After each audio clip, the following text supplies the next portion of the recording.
भारतीय किसान संघ जिला मंडी ने केंद्र सरकार द्वारा पारित 3 कृषि बिलों को वापस लेने के बजाय संशोधनों के साथ पारित करने की सरकार से मांग की।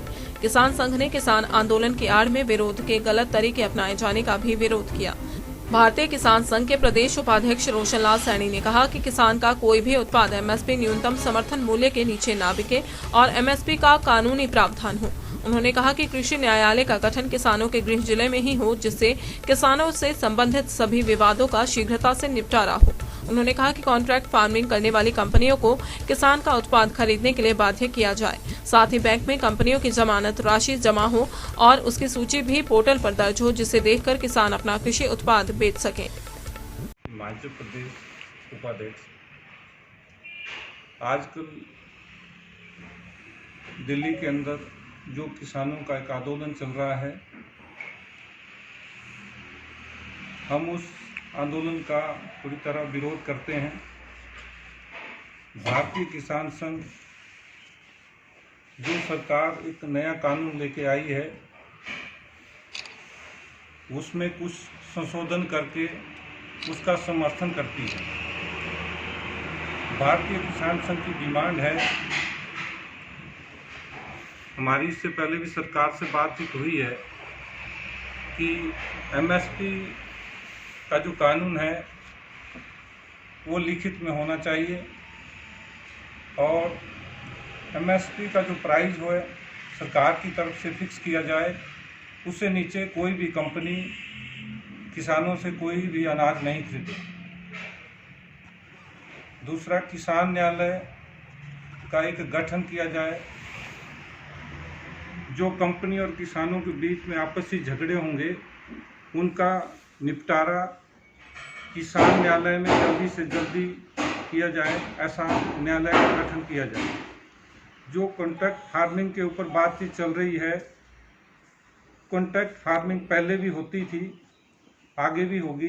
पंजाब में, साउथ इंडिया में कॉन्ट्रैक्ट फार्मिंग का कंसेप्ट आज से 20 साल से पहले 20-25 साल से चल रहा है। उसमें किसानों के साथ कोई ऐसा धोखा होने वाली बात नहीं है। फिर भी सरकार उसमें कानून बनाए कि कंपनियों को किसान की कैटेगरी में नहीं रखा जाए, किसी का कैटेगरी में रहे और कंपनी अपना काम करे। किसान और कंपनी के बीच जो एग्रीमेंट होगा कॉन्ट्रैक्ट फार्मिंग का, उसमें कंपनियों को बाध्य किया जाए कि जो एग्रीमेंट में लिखा गया होगा उसी के अनुसार कंपनियां उस माल को परचेज करे। वो किसान को बाद में कोई ऐसा धोखा ना दे जिससे किसान का माल उसके घर में रह जाए। चौथी बात क्या है कि कंपनियों की जिस स्टेट में वो बिजनेस करना चाहती है उस स्टेट के अंदर उस कंपनी का रजिस्ट्रेशन होना चाहिए और गवर्नमेंट ऑफ इंडिया का एक ऐसा पोर्टल होना चाहिए जिसमें कंपनी का पूरा पंजीकृत नाम हो, उसका रजिस्ट्रेशन नंबर हो, साथ में बैंक की उसकी गारंटी हो, जिससे किसान का जो पैसा है सुरक्षित रहे। क्योंकि ऐसा देखने में आया है, कंपनियां जो है किसानों से माल ले जाती है गांव से और वो कंपनी बाद में भाग जाती है, किसान को पैसा नहीं मिलता। ऐसा हमारे हिमाचल में सेब के व्यापारियों के साथ भी कई बार ऐसा धोखा हुआ। अभी टमाटर की जो फसल आई बल के अंदर, उसके साथ भी ऐसा कुछ किसानों के साथ धोखा हुआ। अभी तक कुछ किसानों को पैसा नहीं। हम ये भी भारत सरकार से डिमांड करते हैं कि इस कानून के अंदर कुछ संशोधन करके इसको लागू किया जाए। इसको जो है इस कानून को ख़त्म नहीं किया जाए। जैसे और किसान संगठन ये डिमांड कर रहे हैं कि इस कानून को वापस ले लिया जाए, तीनों कानूनों को वापस ले लिया जाए।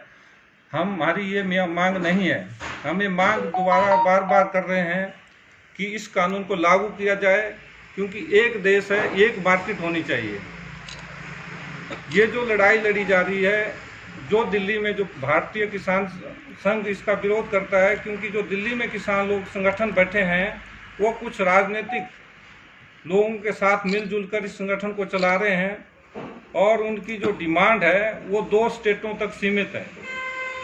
2 स्टेटों क्योंकि और पूरा हिंदुस्तान है, वो लोग कोई डिमांड नहीं कर रहे हैं। बिहार में लीची की फसल होती है, साउथ इंडिया में भी धान की फसलें काफ़ी ज़्यादा क्वांटिटी में होती है, गुजरात में भी और महाराष्ट्र को देखा जाए तो वो लोग कोई ऐसी उनकी डिमांड नहीं है। मेरी तो भारत सरकार से ये भी डिमांड है कि ये जो 2 स्टेटों का जो स्ट्राइक चल रही है, ये 2 स्टेटों के ऊपर छोड़ दिया जाए और इस कानून को जो है पूरी तरह लागू कर दिया जाए, कुछ संशोधनों को करके कंपनियों को किसान की कैटेगरी में नहीं रखा जाए।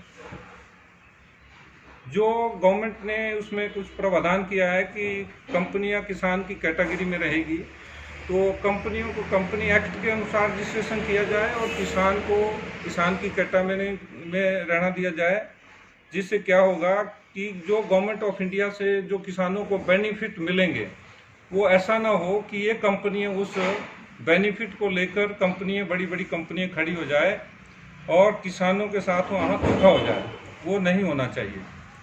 और आगे की बात यह है कि किसान जो है, मैं किसानों से डिमांड करता हूँ कि वो भी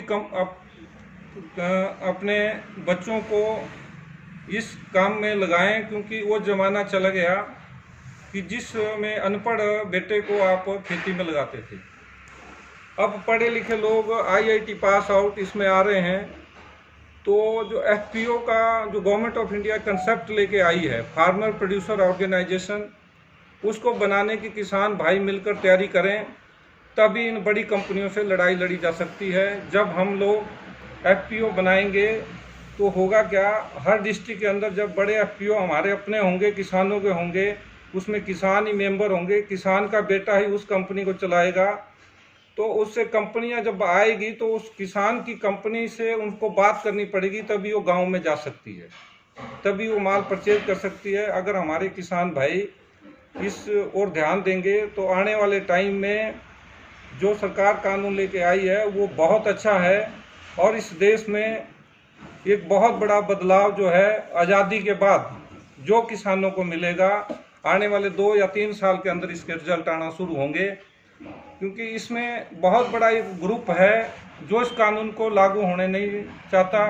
क्योंकि उसमें क्या है, जैसे आप मान लीजिए अप्रैल में गेहूं की फसल आती है तो उसको FCI जो है परचेज कर लेती है आढ़तियों के थ्रू, और उस माल को ओपन में लगा दिया जाता है और उसके ऊपर कुछ तरपाल वगैरह लगा के उसको दाम देते हैं। जब दोबारा नेक्स्ट ईयर फरवरी और मार्च में उस गेहूं को रिजेक्ट कर दिया जाता है जो बड़े बड़े आढ़तियों द्वारा खरीदा जाता है, वो और उस गेहूं को जो रिजेक्ट किया जाता है वो शराब फैक्ट्रियों में यूज होता है, जिससे ना किसान को फायदा होता है ना सरकार को फायदा होता है। इसमें एक बहुत बड़ा जो है, एक बड़ा आढ़तियों का जो ग्रुप है वो उसमें मिला हुआ है, जो इस स्ट्राइक को, इस आंदोलन को समर्थन दे रहा है कि ये आंदोलन चलना चाहिए, लंबा चलना चाहिए और ये कानून पास नहीं होना चाहिए। इसमें जो सबसे बड़ा नुकसान होगा वो किसानों को कोई नुकसान होने वाली बात नहीं है।